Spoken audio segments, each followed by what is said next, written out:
नमस्कार मंडळी, मी डॉक्टर स्मिता. मुक्ताई प्रकाशनतर्फे काही दिवसांमागे काव्यरचना स्पर्धा आयोजित केल्या गेल्या होत्या. त्यामधल्या विजेत्या कवितांचं वाचन आपण करत आहोत. आज पाहणार आहोत त्यामधली द्वितीय क्रमांक प्राप्त झालेली कविता. ही कविता लिहिली आहे निशांत गोंधळी, राहणार कोल्हापूर यांनी, आणि कविता मंजू घोषा या वृत्तामध्ये आहे. सूर माझे मी गळ्याला बांधले रे, सूर माझे मी गळ्याला बांधले रे, राग माझे मीच आता रांधले रे.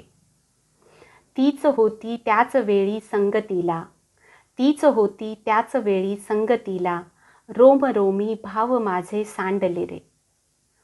रांगणाऱ्या त्या क्षणांना लाजरीने, रांगणाऱ्या त्या क्षणांना लाजरीने, आदबीने अंतरंगी टांगले रे, आदबीने अंतरंगी टांगले रे.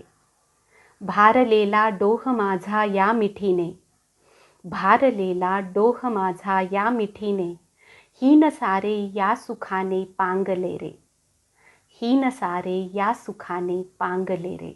स्वप्न माझे जे नभाला सांधलेले, स्वप्न माझे जे नभाला सांधलेले, स्वखुशीने चांदणे ते सांडले रे, स्वखुशीने चांदणे ते सांडले रे.